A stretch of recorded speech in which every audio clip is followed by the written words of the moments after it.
Oke, Shalom, selamat malam semuanya. Malam.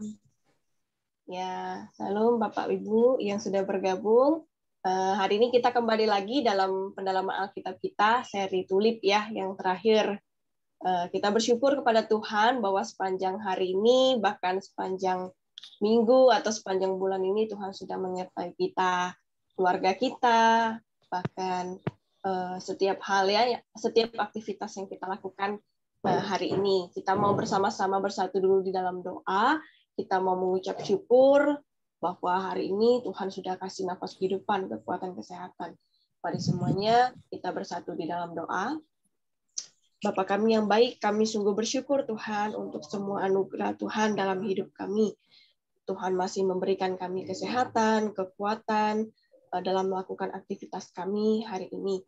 Kami bersyukur untuk karya Tuhan bagi kami, dan malam hari ini kami meluangkan kembali waktu kami untuk belajar bersama-sama akan firman Tuhan.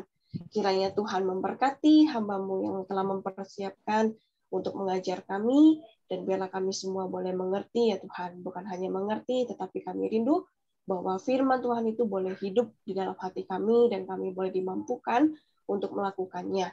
Terima kasih Tuhan, berkatilah jam-jam ini, dan biarlah kami boleh menikmati firman-Mu dengan penuh ucapan syukur. Di dalam nama Tuhan Yesus kami berdoa. Haleluya. Amin. Amin. Bapak Ibu, kita sungguh bersyukur hari ini ya.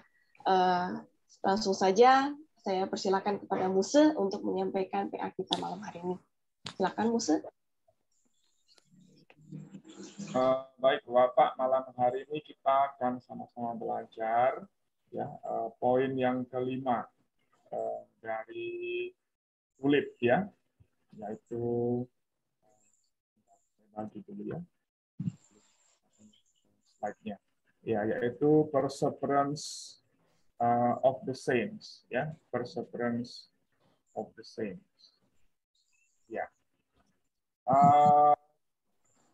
Kalau kita coba artikan istilah ini, itu dalam bahasa Indonesia itu artinya ketekunan orang-orang kudus, gitu ya, ketekunan orang-orang kudus.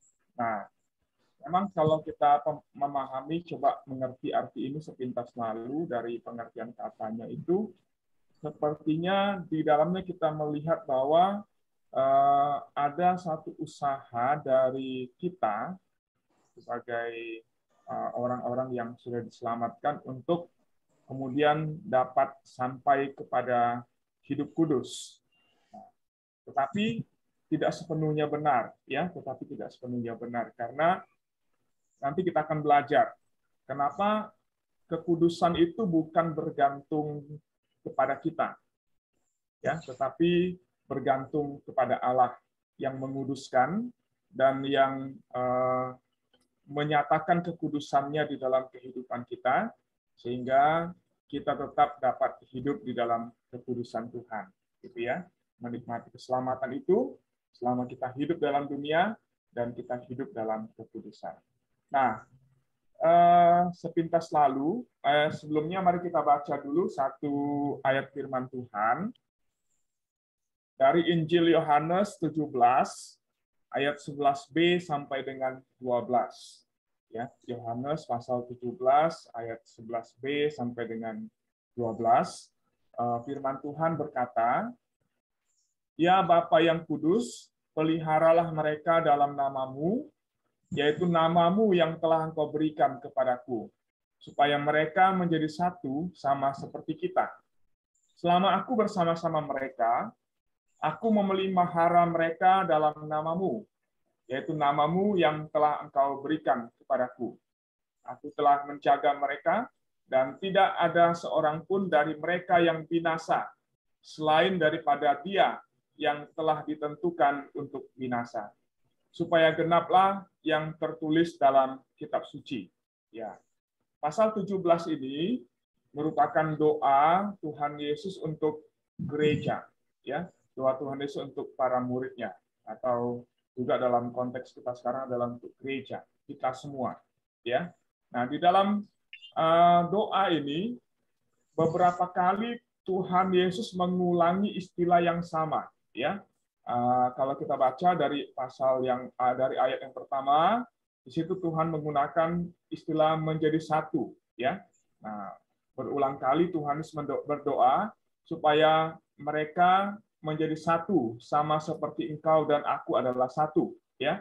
Nah, dalam bagian yang lain Tuhan katakan, aku di dalam engkau, ya, dan mereka di dalam aku, ya, di dalam engkau. Nah, ini menggambarkan satu kesatuan. Tetapi di bagian yang lain, dalam bagian doa Tuhan Yesus di taman Getsemani itu, kita melihat bahwa Tuhan Yesus bukan hanya berdoa supaya gereja itu menjadi satu persekutuan di dalam Allah Tritunggal, ya, tetapi juga Tuhan Yesus mendoakan gereja yang ada di dalam dunia, di tengah-tengah kehidupan gereja itu, orang percaya itu, ya, mengalami berbagai tantangan yang tidak mudah, supaya kiranya orang percaya yang sudah menerima anugerah keselamatan itu tetap dapat terpelihara, ya, sampai kepada akhirnya, ya, terpelihara sampai kepada akhirnya. Nah, menarik bahwa di dalam ayat yang ke-12 di situ Tuhan Yesus menggunakan istilah, ya, tidak ada seorang pun dari mereka yang binasa selain daripada mereka yang telah ditentukan untuk binasa. Ini adalah perkataan dari Tuhan sendiri, ya, di dalam doanya, menunjukkan kepada kita bahwa apa yang diajarkan oleh Alkitab tentang predestinasi atau predestin, yang ditentukan dari awal, ditetapkan dari semula, itu menunjukkan bahwa Allah itu, ya, sudah menetapkan, ya, bagi dirinya orang-orang yang dia pilih untuk menerima keselamatan. Tetapi di sisi yang lain, Tuhan juga menentukan, ya, orang-orang yang dari semula ditetapkan untuk binasa. Nah, menarik bahwa di dalam pemilihan itu Tuhan tidak hanya sekedar memilih untuk menyelamatkan, tetapi juga Tuhan memilih untuk orang-orang yang sudah diselamatkan itu tetap dapat terpelihara di dalam Allah sampai akhir, ya. Sampai akhir itu menunjuk kepada waktunya di mana semua orang percaya, orang pilihan itu akan dikumpulkan bersama-sama dengan Tuhan di dalam surga. Nah, Bapak Ibu Saudara yang dikasih Tuhan, kata istilah perseverance of the saints, ya, itu sering juga disingkat dengan istilah OSAS, ya, atau dalam bahasa Inggris itu menggunakan istilah once saved, ya, once saved always saved, ya, sekali selamat tetap selamat. Nah, artinya bahwa sekali seseorang diselamatkan, maka mereka tidak akan pernah dapat kehilangan keselamatan itu, ya. Mereka tidak akan pernah dapat kehilangan keselamatan itu. Nah, ini adalah satu jaminan, ya, jaminan yang Tuhan berikan kepada kita.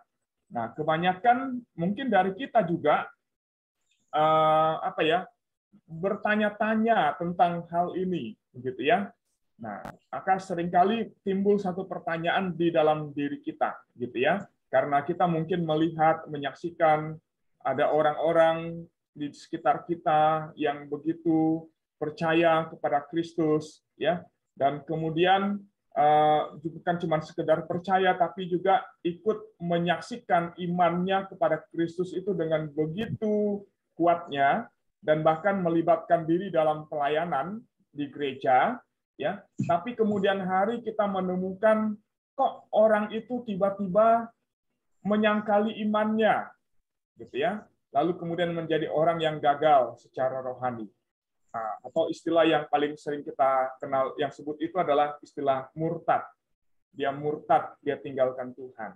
Nah, ini mungkin menjadi pertanyaan bagi kita berkaitan dengan istilah di atas, ya. Sekali selamat tetap selamat, ya, selamanya selamat. Kok bisa begitu, nah? Kok orang yang sudah percaya kemudian dia bukan cuma sekedar percaya, tapi dia melayani luar biasa, ya, menjadi pelayan Tuhan yang luar biasa, tapi satu titik dalam hidupnya dia tinggalkan Tuhan, dia berbalik dari imannya kepada Tuhan kepada iman yang lain. Ya, dia murtad, dia tinggalkan Tuhan dalam kehidupannya. Nah, maka ini menjadi pertanyaan bagi kita. Bagaimana dengan orang yang seperti ini? Gitu ya. Artinya kalau dia murtad, ya jelas bahwa dia tidak selamat. Begitu kan? Dia tidak selamat seperti itu. Nah, apakah maka kemudian hal ini contoh kasus di atas itu menimbulkan pertanyaan, ya seringkali menimbulkan pertanyaan di antara kita. Pertanyaannya apa? Apakah seorang yang sudah diselamatkan itu dapat kehilangan keselamatannya? Ya. Lalu pertanyaan yang kedua, mungkin kita bertanya, apakah kemurtadan itu merupakan bahaya yang benar-benar nyata bagi orang percaya? Artinya bahwa siapapun bisa murtad, begitu ya. Siapapun dia, orang yang katanya percaya kepada Tuhan Yesus, siapapun itu, satu waktu kalau dia tidak kuat imannya, bisa murtad. Nah, apakah seperti itu Bapak Ibu Saudara yang dikasih Tuhan? Nah, seseorang dapat kita lihat dulu pandangan dari beberapa aliran dalam gereja. Ya, yang pertama, kita melihat pandangan dari Gereja Katolik Roma.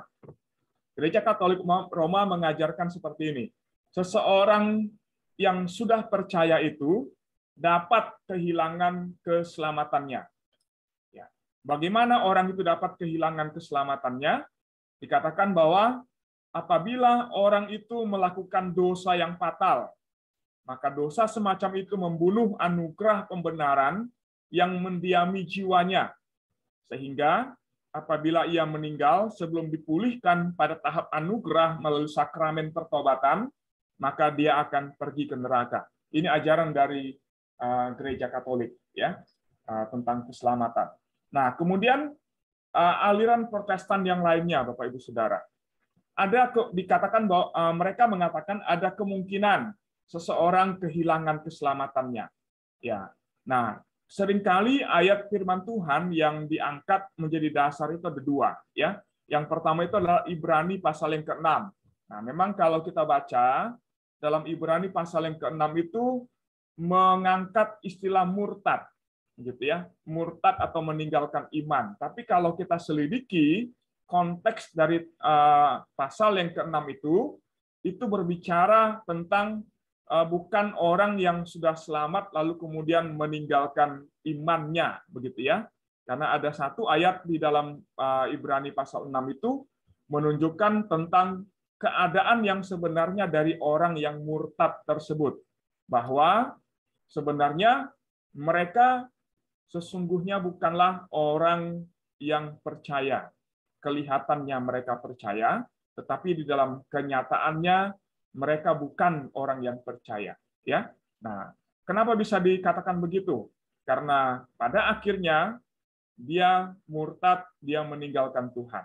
Nah, lalu kemudian juga sering diangkat 1 Korintus pasal 9 ayat yang ke-27, ya, di mana Paulus dalam ayat ini ya mengatakan bahwa menggunakan satu istilah, dia katakan begini, supaya jangan aku sendiri ditolak, begitu ya, supaya jangan aku sendiri ditolak. Kata ditolak itu artinya dianggap tidak layak. Nah, seringkali kata itu atau bagian statement itu dimengerti sebagai satu kekhawatiran di dalam diri Paulus tentang dirinya yang mungkin saja bisa tidak selamat. Tapi sebenarnya dalam konteks itu Paulus bukan sedang berbicara tentang bukan berbicara tentang keraguannya akan jaminan keselamatan yang Tuhan berikan. Kata ditolak di situ menunjuk kepada apa? Menunjuk kepada dirinya dan ajaran yang dia sampaikan yang ditolak oleh orang-orang yang mendengarkan pengajarannya. Itu dia pengertian yang sebenarnya. Nah, kemudian juga beberapa contoh kasus dalam Alkitab, misalnya mengangkat tentang Raja Saul, begitu ya, yang dipilih kemudian dia akhirnya ditolak oleh Tuhan, gitu ya. Atau contoh yang lain juga seringkali diangkat itu adalah Yudas Iskariot, gitu ya. Kan dia murid Tuhan Yesus, tapi kok kemudian dia akhirnya kehilangan pilihan itu, kehilangan keselamatan itu. Dia mati katanya sebagai orang berdosa. Kok bisa seperti itu? Nah, jadi dari beberapa ayat firman Tuhan itu, ya, mereka menyimpulkan bahwa orang yang percaya itu dapat jatuh secara total dari anugerah. Artinya kehilangan keselamatan yang dia terima dari Tuhan. Nah, kemudian yang ketiga, Bapak Ibu Saudara, yaitu satu aliran yang ada aliran teologi yang dikenal dengan nama Arminian, ya. Nah, di dalam Sinode Dordrecht, ya, pihak Armenian menyatakan bahwa, ya, orang-orang percaya sejati itu bisa terjatuh dari iman yang sejati. Orang-orang percaya yang sejati bisa terjatuh melalui kesalahan mereka sendiri ke dalam perbuatan-perbuatan yang memalukan dan mengerikan, berkanjang dan mati di dalam perbuatan-perbuatan itu, dan akhirnya terjatuh dan binasa. Ya, nah ini adalah pandangan dari kelompok Armenian, ya, dalam pandangan mereka tentang keselamatan. Nah, sampai sekarang doktrin ini masih dipegang oleh beberapa gereja di sekitar kita, ya. Nah, orang-orang Armenian ini, ya, mengangkat tentang adanya satu kekhawatiran, ketakutan akan terjadinya kemurtatan dalam diri orang percaya, ya. Nah, dan akhirnya apa? Ketakutan terhadap kemungkinan murtad dari Yesus Kristus dan binasa untuk selamanya itu menjadi sesuatu yang mengerikan, ya, sesuatu yang mengerikan, yang akhirnya tidak bisa mendapatkan jawaban yang pasti, ya, berdasarkan doktrin dari Armenian ini. Nah, rasa takut terhadap kemungkinan yang nyata dari terjatuh dalam kebinasaan ini, ya, seringkali sebenarnya adalah merupakan disebabkan oleh karena diri orang percaya yang tidak yakin dengan sungguh-sungguh, dengan pasti akan jaminan keselamatan yang diberikan Tuhan kepada masing-masing orang percaya sebagai orang pilihan. Nah, sehingga akhirnya keraguan-keraguan itu menjadi penghakiman Allah atas diri orang-orang tersebut, ya, yang meresponi Injil palsu tentang keselamatan oleh kehendak atau oleh perbuatan orang berdosa itu sendiri. Nah, ini adalah implikasi, Bapak Ibu Saudara, ya, implikasi yang niscaya dari Injil palsu bahwa keselamatan bergantung pada kehendak atau perbuatan orang berdosa, ya. Nah, inilah kesamaan yang dimiliki oleh kaum Katolik dan Armenian. Mereka mengajarkan bahwa keselamatan bergantung pada kehendak atau perbuatan orang berdosa. Nah, padahal dalam Alkitab, ya, kita belajar dalam 4 poin sebelumnya menunjukkan kepada kita bahwa dengan jelas Alkitab itu menekankan bahwa keselamatan itu bukan bergantung kepada kehendak atau perbuatan kita manusia, tetapi sepenuhnya adalah anugerah Allah, ya. Nah, itu dengan jelas Rasul Paulus katakan di dalam Efesus pasal yang kedua, ya.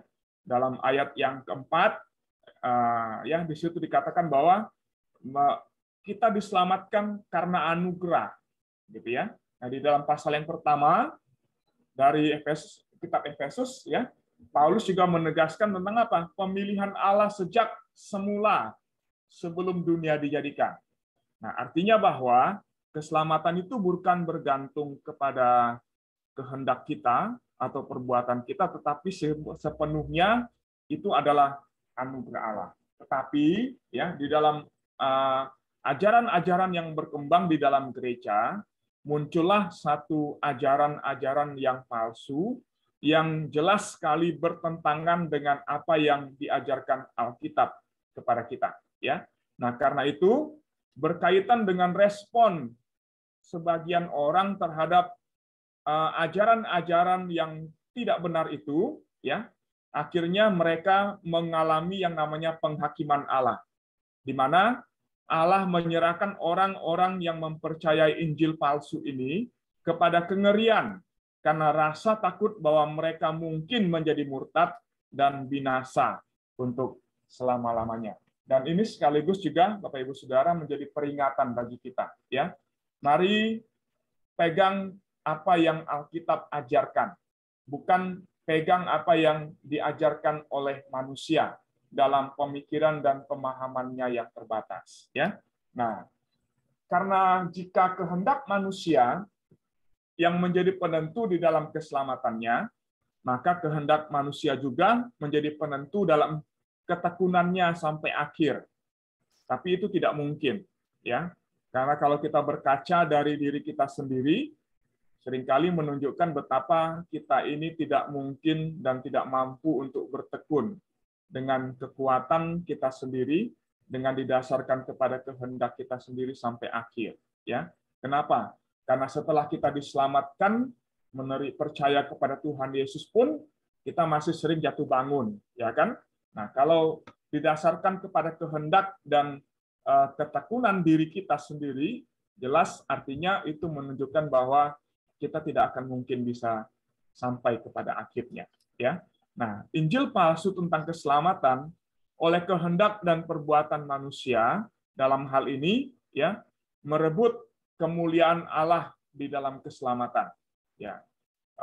Orang Reform seringkali menggunakan istilah ini, bahwa ajaran-ajaran yang menekankan kehendak dan perbuatan manusia untuk bertekun di dalam imannya sampai akhir berdasarkan kepada dirinya sendiri, itu sebagai satu pikiran dan tindakan manusia yang merebut kemuliaan Allah di dalam keselamatan.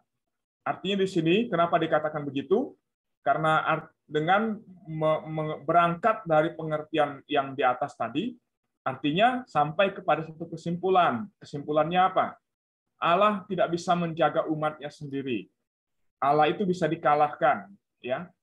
Dikalahkan oleh apa? Dikalahkan oleh kehendak manusia yang tidak mau bertobat, dikalahkan oleh kehendak manusia yang tidak mau setia, yang tidak mau bertekun sampai akhir. Nah, akibatnya juga salib Kristus itu tidak efektif. Artinya apa? Karya salib itu tidak punya kekuatan yang penuh untuk menyelamatkan dari dosa, ya. Dan Roh Yesus yang mencoba untuk menyelamatkan orang-orang yang tetap murtad ini dinyatakan tidak memiliki kuasa, ya, tidak memiliki kuasa. Dan itu adalah penghujatan, ya, penghujatan terhadap otoritas Allah dan kuasa Allah dalam hidup orang percaya. Nah, Bapak Ibu Saudara, kalau kita mempelajari apa yang diajarkan oleh Armenian, ya, orang-orang Armenian, kita sampai kepada kesimpulan yang seperti ini. Artinya bahwa dengan kata lain, dengan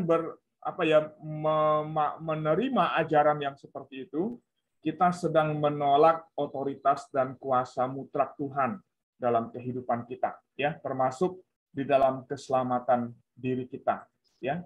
Nah, ketekunan orang-orang kudus telah menjadi pengakuan gereja Yesus Kristus yang sejati, ya, di sepanjang masa.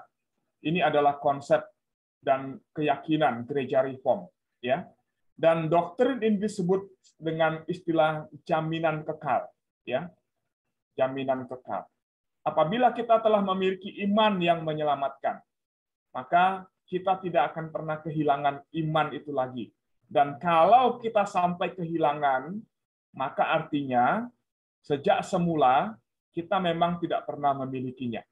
Jadi sampai di sini Bapak Ibu Saudara, apa yang dipertanyakan di atas tadi terjawab, ya.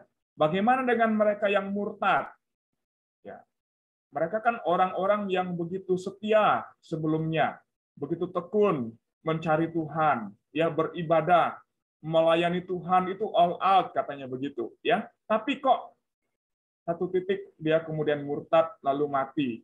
Dia meninggal dalam ketidakpercayaan. Nah, jawabannya adalah kalau sampai kita kehilangan iman, ya, itu, maka artinya kita bukan kehilangan, tapi memang sejak semula kita tidak pernah memiliki iman itu, ya. Iman itu tidak diberikan kepada kita, ya. Di dalam hati kita tidak ada iman yang sejati, kepada Tuhan Yesus Kristus sebagai Tuhan dan Juru Selamat. Jadi kalau begitu mereka yang murtad itu binasa, ya binasa, ya, karena mereka mati dalam ketidakpercayaan mereka, ya. Nah, ayat firman Tuhan dalam 1 Yohanes 2 ayat 19 mengatakan begini, mereka datang dari antara kita, tetapi mereka bukan bagian dari kita. Sebab jika mereka bagian dari kita, mereka akan tetap bersama kita. Namun, mereka meninggalkan kita, sehingga nyata bahwa mereka bukan bagian dari kita. Dalam hal ini, Rasul Yohanes sedang menunjuk kepada pengajar-pengajar sesat yang muncul dalam jemaat, ya, yang menyesatkan orang-orang percaya, yang mencoba untuk menyesatkan orang-orang percaya, dan di antara jemaat pada waktu itu ada beberapa yang mengikuti ajaran-ajaran sesat itu sehingga kemudian mereka meninggalkan iman mereka seperti yang diajarkan oleh para rasul kepada mereka. Nah, maka dalam hal ini Rasul Yohanes mengatakan bahwa kenapa mereka seperti itu? Mereka betul bahwa mereka ada di antara kita. Mereka sepertinya merupakan bagian dari kita. Tetapi dalam kenyataannya mereka bukan bagian dari kita. Ya, mereka ada di antara kita, tapi mereka bukan bagian kita. Karena bukti nyatanya menunjukkan bahwa sekalipun mereka ada di tengah-tengah kita, tapi mereka tidak tinggal bersama-sama dengan kita. Itu yang mau dikatakan oleh firman Tuhan itu. Sehingga Bapak Ibu Saudara, ya, bagi orang-orang yang murtad, yang tinggalkan imannya, ya, yang tidak setia, yang tidak percaya, maka bagi mereka yang ada menjadi bagian kehidupan mereka itu adalah kebinasaan yang kekal, ya. Kenapa mereka binasa? Karena mereka memang sebenarnya dari awal tidak pernah memiliki iman yang sejati, yang berakar di dalam Tuhan Yesus Kristus. Sepertinya mereka memiliki iman kepada Kristus, tapi dalam kenyataannya, ya, membuktikan bahwa mereka tidak percaya, dan kenyataan yang menunjukkan bahwa mereka akhirnya meninggalkan Tuhan, ya, mereka tidak ada di tengah-tengah persekutuan. Nah, ada satu kalimat yang sangat baik, yang sangat indah dalam pasal ajaran kelima dari pasal-pasal ajaran Dordrecht, ya. Ini adalah dokumen tulip yang dirumuskan oleh gereja-gereja Reform Belanda, ya. Nah, di dalam pertemuan itu, ya, dikatakan, ya, dalam ayat 15, ya, dikatakan mempelai perempuan Kristus senantiasa amat mengasihi, ya, dalam hal ini maksudnya yang dimaksudkan itu adalah ajaran tentang ketekunan orang yang sungguh-sungguh percaya dan kudus, ya, dan tetap membelanya sebagai satu harta yang tak terkira nilainya. Artinya begini, bahwa orang yang sungguh-sungguh percaya kepada Kristus adalah orang yang beriman kepada jaminan yang Tuhan berikan kepadanya, ya, jaminan kekal yang diberikan kepada masing-masing orang sebagai pilihan Allah, ya, dan dia akan tetap bertahan dan terus berpegang kepada ajaran, ya, ajaran yang diajarkan oleh Alkitab kepadanya. Nah, ajaran tentang ketekunan orang kudus yang sungguh-sungguh percaya dan kudus, dan tentang kepastian tentang ketekunan itu telah dinyatakan Allah dengan berlimpah-limpah di dalam firman-Nya. Kenapa gereja atau orang percaya berpegang kepada prinsip atau doktrin ketekunan orang-orang kudus, ya, perseverance of the saints? Karena dikatakan bahwa doktrin ini adalah merupakan apa yang dinyatakan oleh Allah dengan berlimpah-limpah dalam firman-Nya di dalam Alkitab. Ya, dengan kata lain mau dikatakan bahwa ajaran ini adalah ajaran yang bersumber dari Alkitab dan diteruskan sesuai dengan ajaran yang diajarkan oleh Allah melalui para nabi, para rasul di dalam Alkitab firman Tuhan, ya. Nah, dalam Yohanes 10 ayat 28 sampai dengan 29, Tuhan Yesus berkata begini, "Dan aku memberikan hidup yang kekal kepada mereka. Dan mereka pasti tidak akan binasa sampai selama-lamanya. Dan seorang pun tidak akan merebut mereka dari tanganku. Bapakku yang memberikan mereka kepadaku lebih besar daripada siapapun. Dan seorang pun tidak dapat merebut mereka dari tangan Bapa. Apa yang mau diajarkan kepada kita dari ayat firman Tuhan ini? Ya, Tuhan Yesus katakan bahwa setiap Tuhan Yesus ya memilih dan menetapkan orang-orang pilihannya untuk menerima hidup yang kekal. Dan pemberian Kristus itu akan tetap ada di dalam diri orang pilihan ya sampai selama-lamanya ya, sehingga mereka tidak akan binasa. Dan tidak akan ada satu orang pun yang dapat merebut ya orang-orang pilihan Allah itu dari tangan Kristus ya. Karena apa? Karena yang menjamin itu adalah Bapa sendiri. Bapa sendiri yang menjamin keselamatan dari orang-orang pilihan. Nah, Bapak Ibu Saudara yang dikasih Tuhan, ada kemungkinan bagi seseorang untuk tertarik pada unsur-unsur tertentu dari kekristenan tanpa pernah menerima Kristus sendiri ya. Mungkin juga ya di dalam sebuah persekutuan, misalnya contohnya ada seorang pemuda atau seorang bapak atau seorang ibu atau anak-anak atau orang tua atau siapapun itu ya, mungkin saja ada seseorang yang tertarik dalam sebuah persekutuan dengan sebuah persekutuan karena persekutuan itu dianggap sebagai satu persekutuan yang menyenangkan, yang menstimulasi gitu ya, yang membuat yang memberikan satu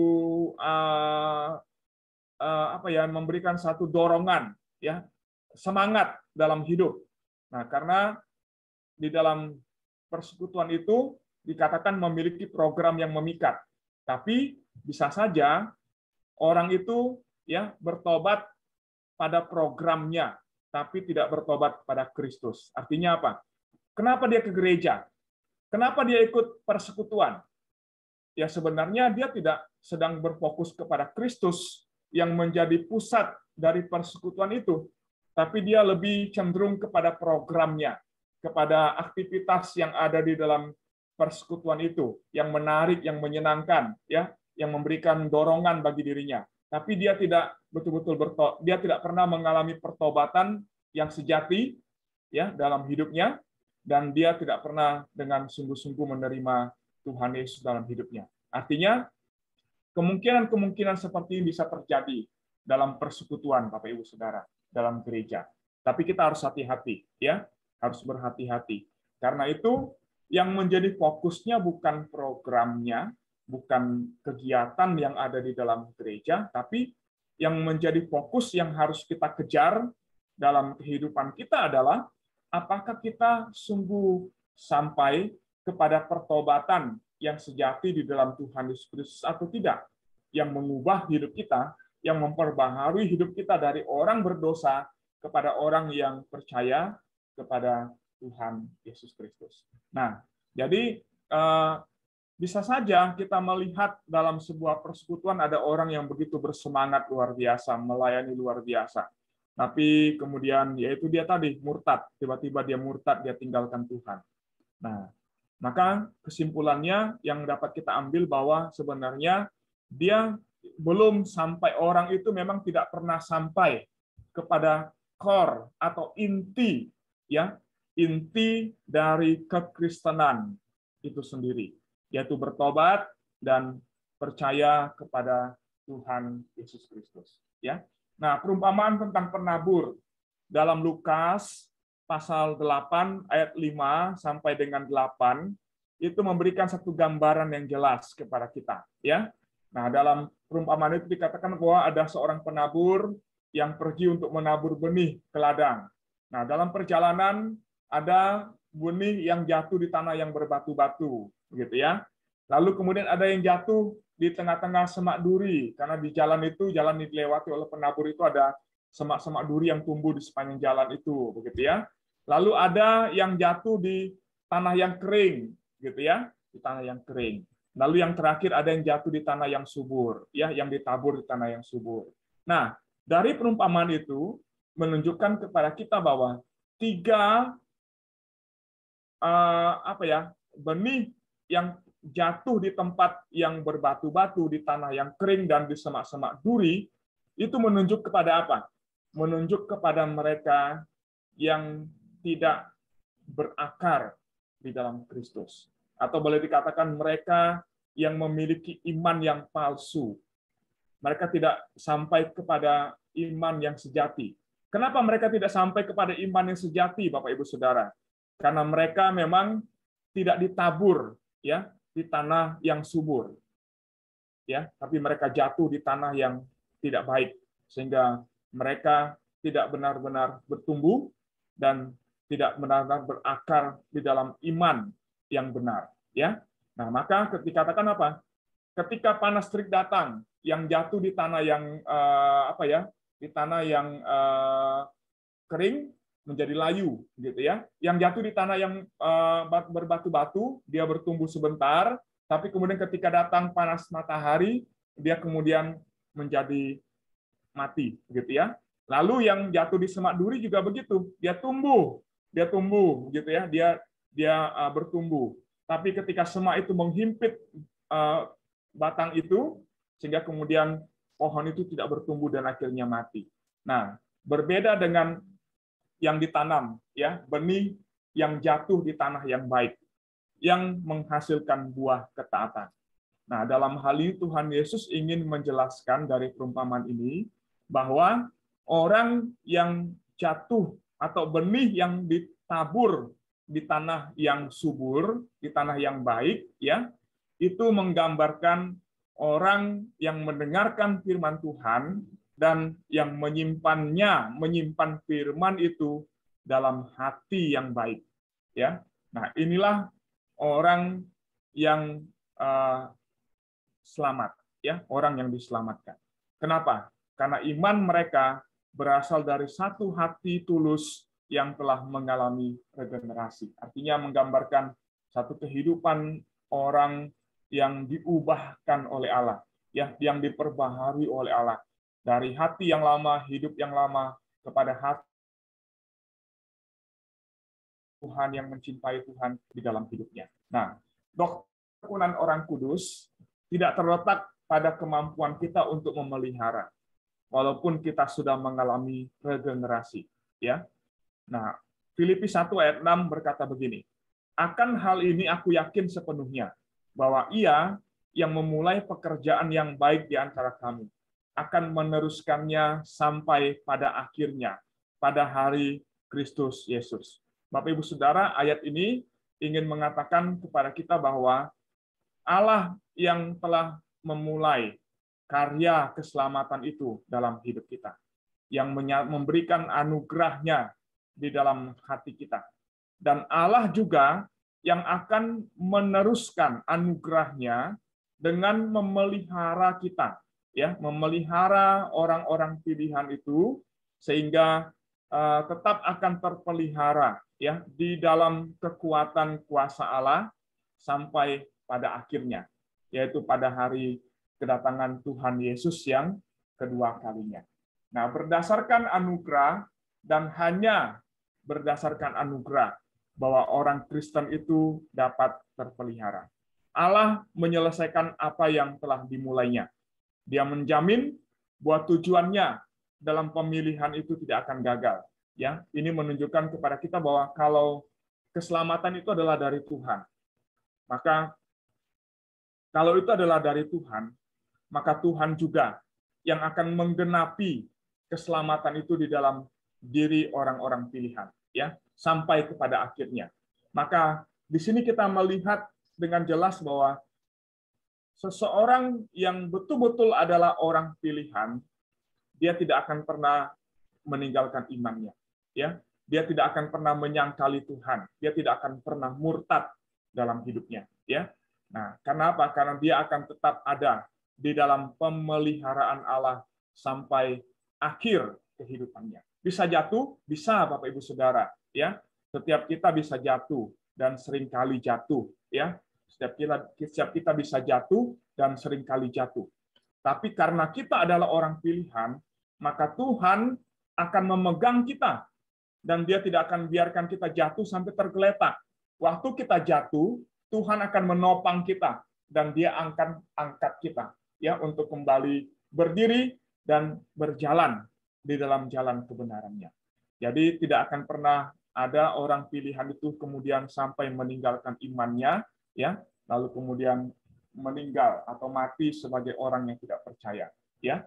Nah, Roma 8 ayat 30 mengatakan demikian. Mereka yang telah ditentukannya sejak semula juga dipanggilnya, dan mereka yang dipanggilnya juga dibenarkannya, dan mereka yang dibenarkannya juga dimuliakannya. Perhatikan ya, kalimat ini semuanya ditulis dalam bentuk pasif, Bapak Ibu Saudara. Artinya menunjukkan apa? Menunjukkan bahwa keselamatan itu, ya, pemilihan itu bukan karena kita, tapi karena Allah. Bahwa Allah yang bahwa orang-orang dipanggil, ya, bukan karena sesuatu yang ada di dalam diri orang tersebut sehingga kemudian Allah memanggilnya, tetapi sepenuhnya bergantung kepada Allah sendiri di dalam kedaulatannya memilih ya orang-orang untuk bagi dirinya, ya, memanggil orang-orang bagi dirinya. Dan ketika orang-orang itu dipanggil, ya, maka orang-orang itu akan dibenarkan. Jadi dibenarkan bukan karena perbuatannya yang baik, tapi dibenarkan karena pembenaran yang diberikan Allah kepada kita yang sudah dipanggil, yang sudah dipilih dan dipanggil oleh Allah.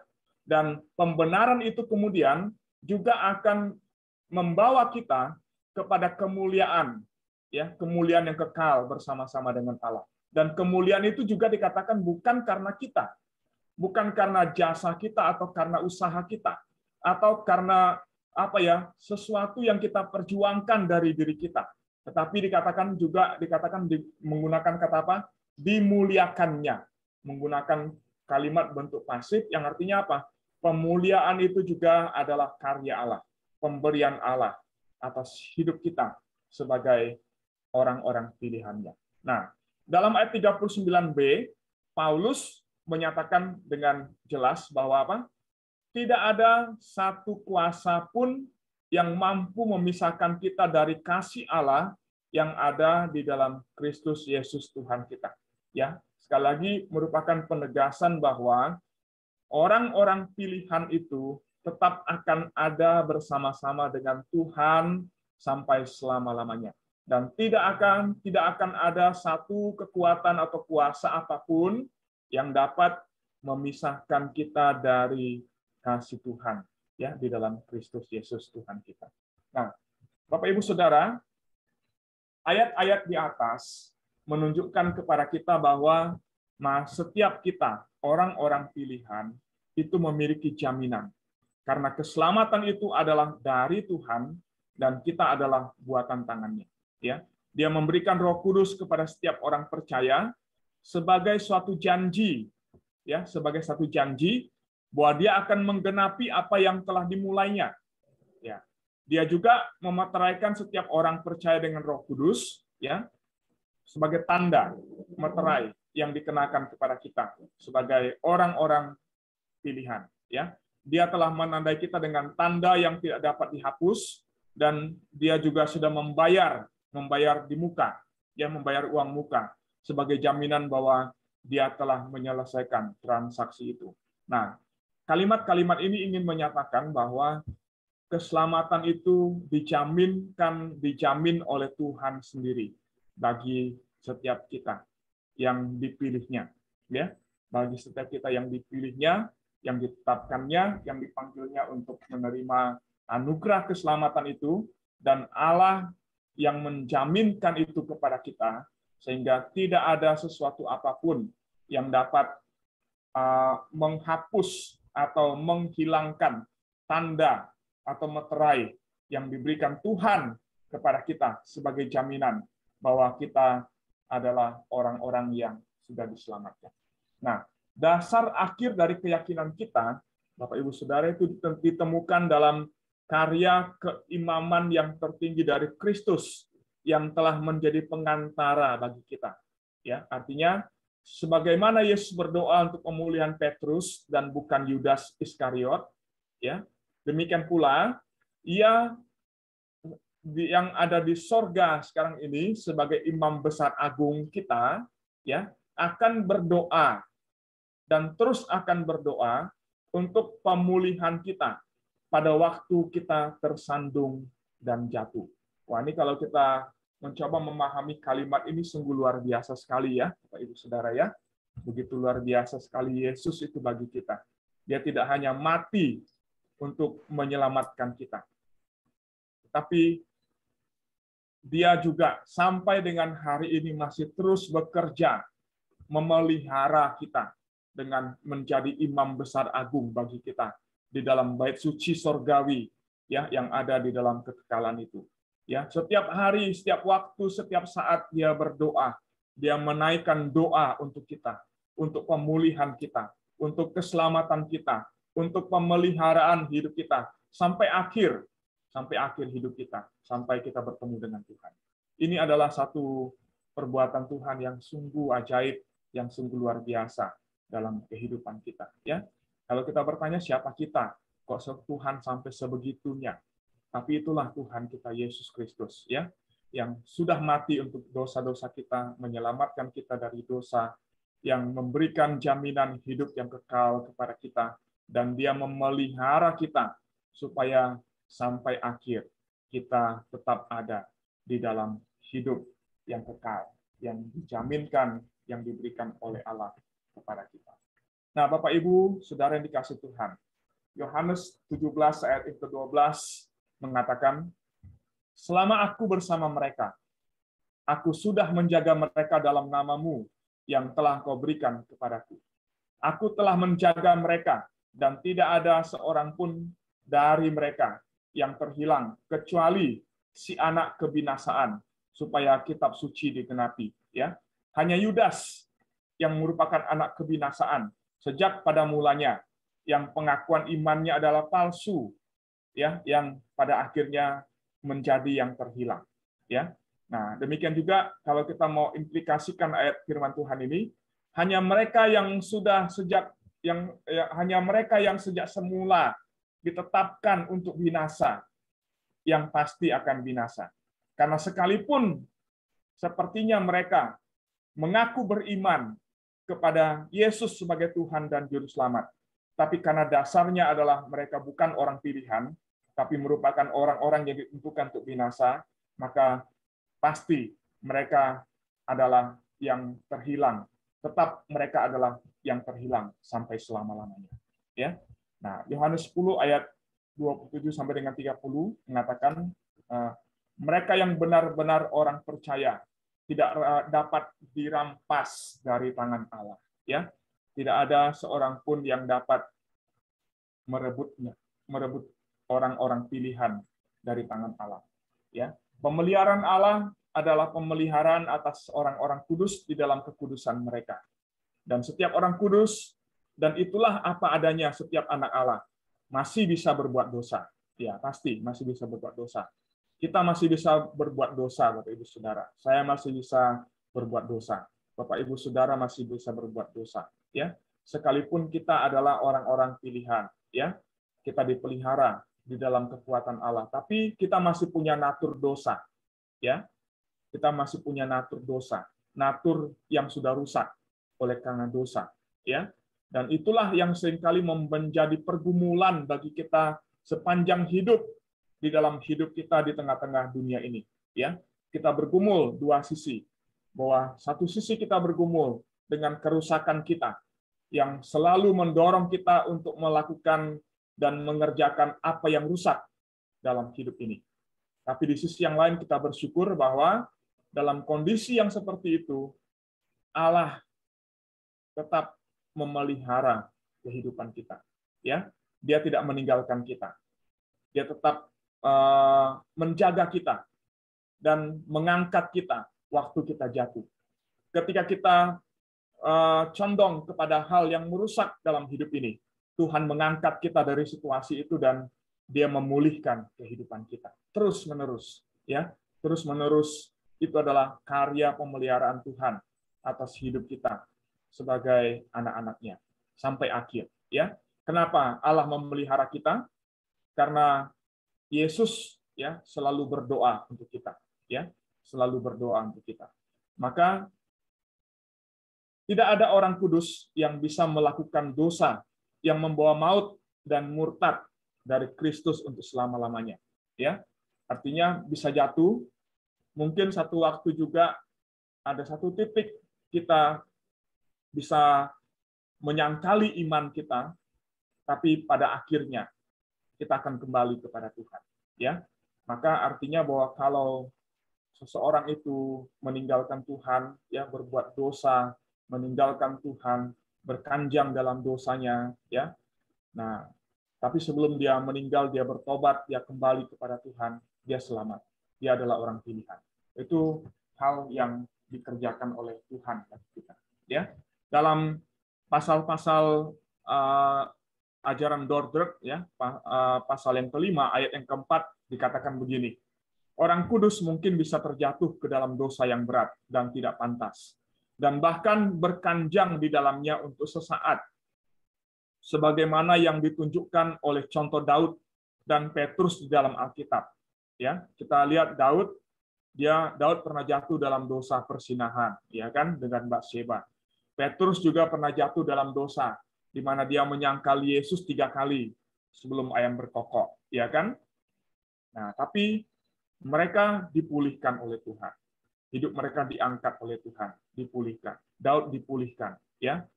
Nah, bahkan dari hasil pernikahannya dengan Batseba di kemudian hari menjadi istrinya, ya, lahirlah seorang anak yang bernama Salomo yang kemudian menjadi raja meneruskan tahta Daud. Ya, Petrus juga demikian. Ketika dia menyangkal Yesus 3 kali, dia jatuh dalam dosa, Bapak Ibu Saudara. Tapi Tuhan pulihkan dia. Ketika ya kita ingat dalam Yohanes pasal yang ke-21, ya, ketika Tuhan Yesus menantang Petrus dengan pertanyaan yang sama 3 kali. Petrus anak Yohanes, apakah engkau mengasihi aku lebih daripada mereka ini? 3 kali Tuhan bertanya, ya, dan itu menjadi satu peneguhan, pemulihan yang Tuhan kerjakan atas diri Petrus. Ya, kita juga bisa jatuh, Bapak Ibu Saudara. Tapi di dalam kejatuhan yang terjadi dalam hidup kita, ada waktunya di mana Tuhan pulihkan kita dari kejatuhan itu. Dan Tuhan angkat kita kembali. Ya, Tuhan sadarkan kita dari dosa kita, akan dosa kita, dan membawa kita kembali kepada Tuhan. Ya, nah maka bahkan pada saat kita jatuh pun, ya, Allah tidak menarik rohnya, roh kudusnya dari orang-orang kudus yang telah jatuh ke dalam dosa yang begitu berat. Ini adalah sebagai bentuk dari pemeliharaan Tuhan atas hidup kita. Ya, nah Allah juga tidak mengizinkan mereka kehilangan anugerah adopsi atau membatalkan keadaan pembenaran. Selain itu, Allah akan membawa orang-orang kudus ini kembali kepada pertobatan, dan Ia, ya, perhatikan, Allah sendiri akan menyebabkan mereka sekali lagi menjalani hidup yang kudus. Ya. Akan tetapi karya pemeliharaan bukanlah hanya memelihara kita di dalam iman dan kekudusan, ya. Di dalam memelihara orang-orang kudus pilihan, di dalam iman dan kekudusan, Allah memelihara kita sampai keselamatan yang final. Ya, keselamatan kekal adalah sasaran dari pemeliharaan yang Yesus mohonkan bagi kita. Ya, nah, ya Bapa, Yohanes 17 ayat 24 dalam doanya Tuhan berkata, ya Bapa, aku mau supaya di mana aku berada, mereka juga ada bersama-sama dengan aku. Mereka yang telah Kau berikan kepadaku, agar mereka memandang kemuliaanku yang telah Kau berikan kepadaku.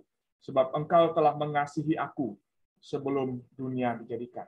Ya, ayat kalimat terakhir ini menjadi satu dasar, ya, dasar pemilihan dan pemeliharaan kita, ya, pemeliharaan orang-orang kudus, ya, yang Allah kerjakan, ya.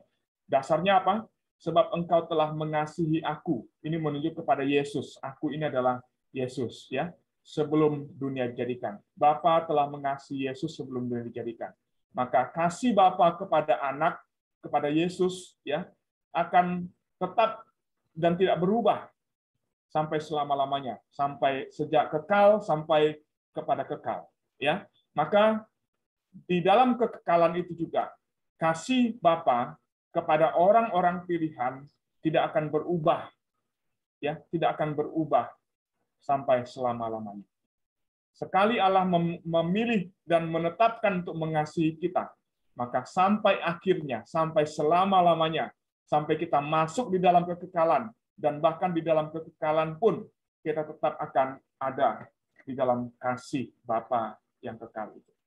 Nah, Bapak Ibu Saudara, dari apa yang kita belajar pada malam hari ini tentang ketekunan orang-orang kudus yang bukan didasarkan kepada diri kita sendiri, tetapi sepenuhnya didasarkan kepada pemeliharaan Allah, karya pemeliharaan Allah atas hidup kita sebagai orang-orang pilihan, di mana Tuhan memilih menetapkan kita menerima keselamatan, dan Dia memelihara supaya pemilihan dan penetapannya itu tetap ada di dalam kita sampai akhir kehidupan kita di tengah-tengah dunia ini.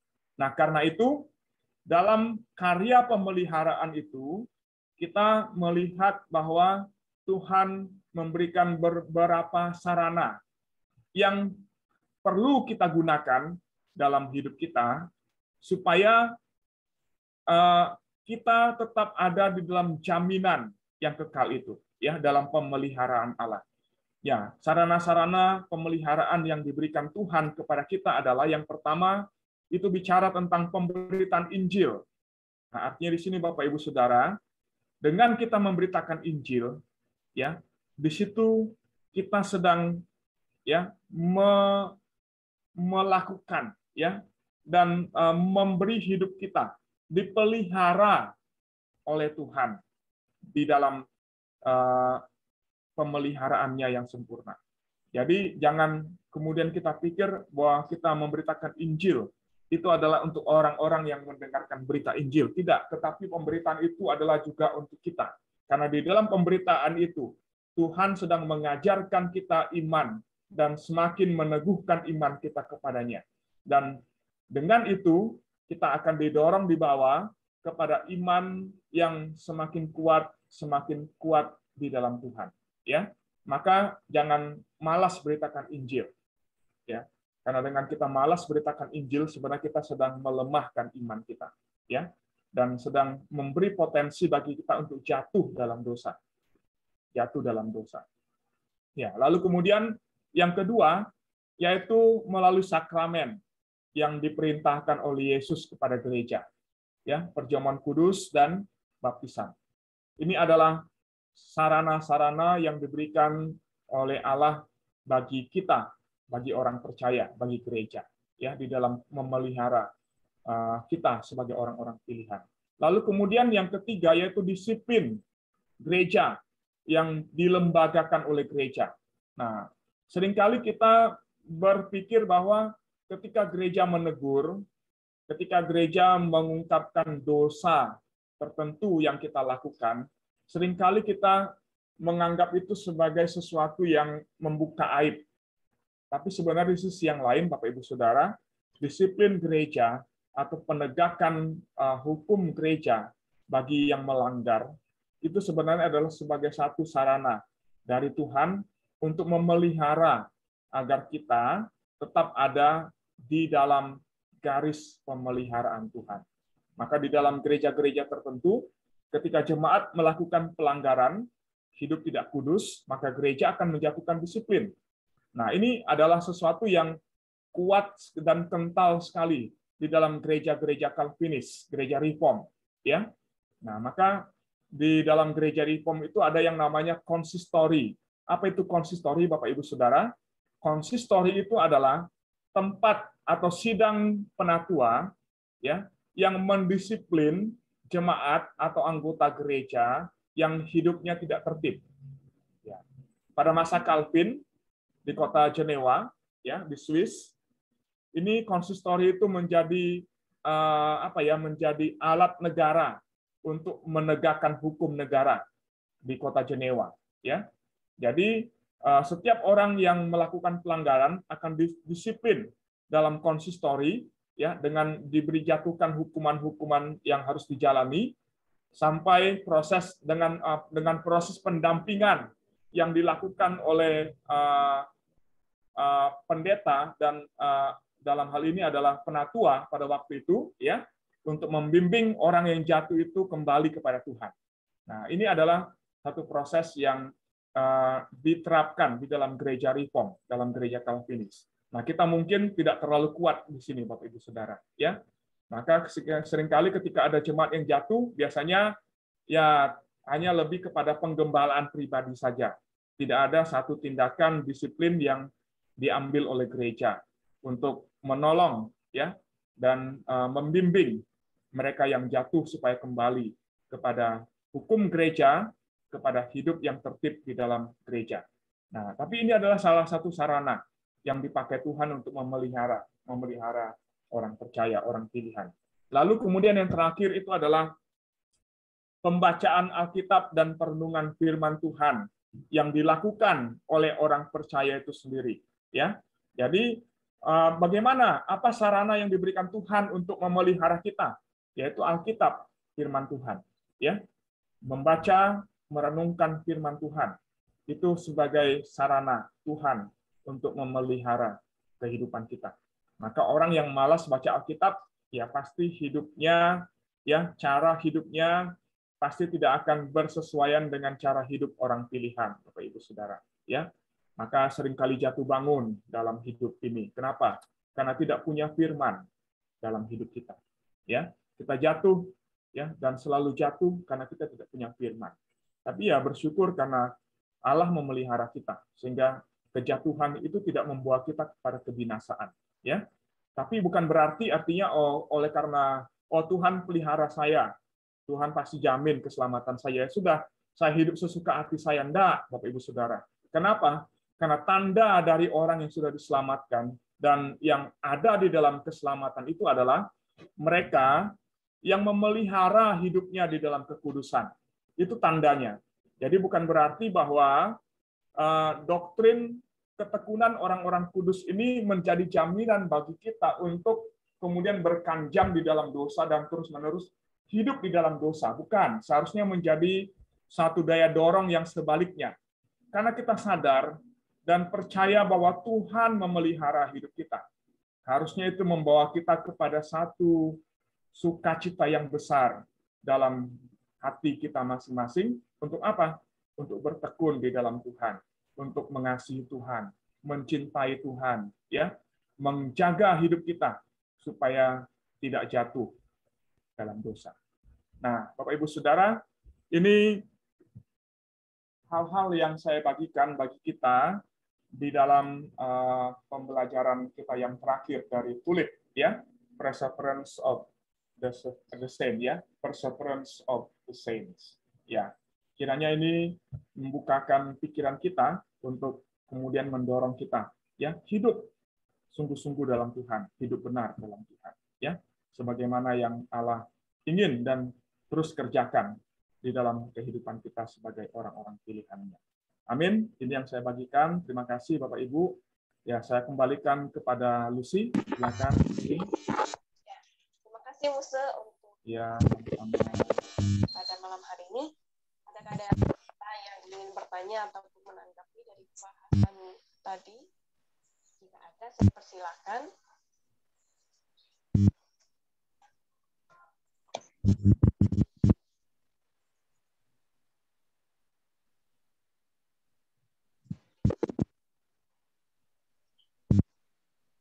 Ya, silakan. Apakah ada yang mau bertanya? Atau meresponi apa yang saya sampaikan? Silakan.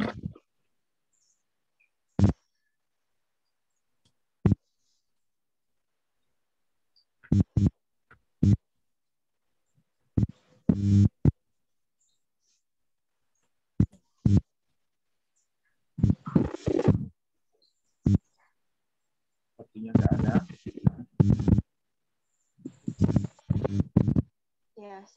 Ya, kita semua boleh belajar sama-sama ya, dan boleh mengerti dari apa yang sudah disampaikan oleh Muse tadi. Baiklah, kalau tidak ada, kita akan masuk saja dalam pokok doa. Kita akan berdoa untuk jemaat kita, untuk firman Tuhan yang sudah disampaikan tadi, biarlah kita juga boleh teman-teman kita semakin setialah pada Tuhan sampai akhirnya, dan biarlah kita tetap mengaku Tuhan sebagai Tuhan dan Juru Selamat kita ya Bapak Ibu ya.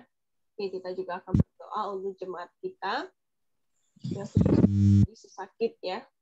Ada di grup ya, ada Ibu Mary pasca operasi ya.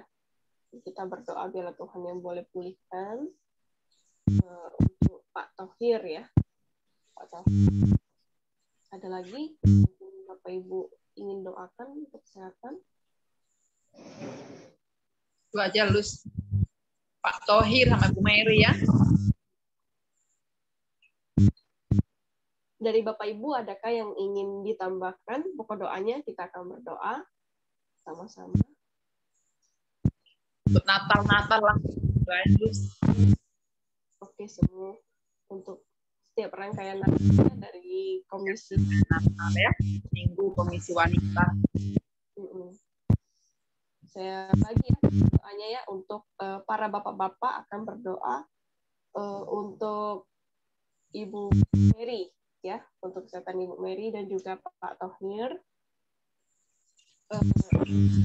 Doa untuk persiapan Natal ya, dan juga kita akan doakan bersama untuk pelayanan di Pos Lampung ya, Contoh Yohanes beserta dengan semua jemaatnya yang di Lampung.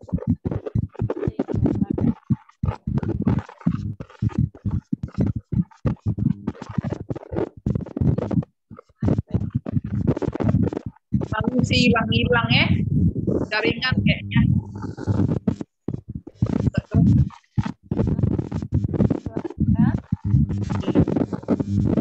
Tambahan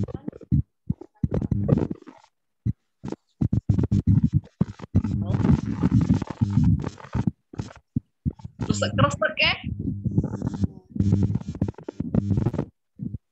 Jaringan kali Lus.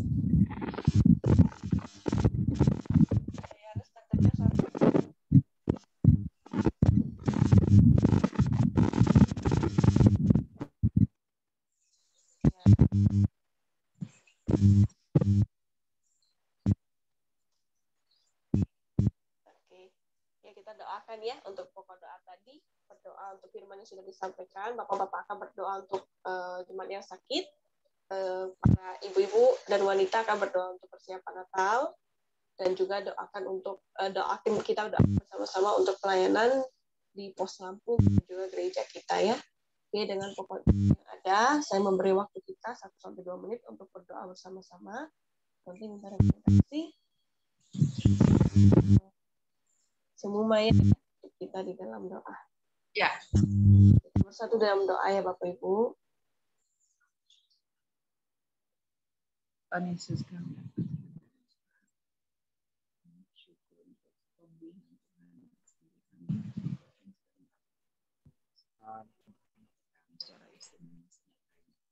Ya kami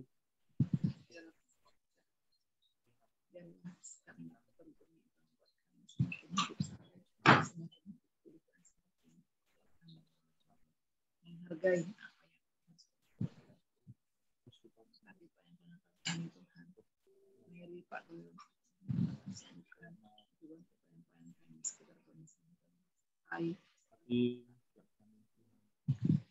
didoakan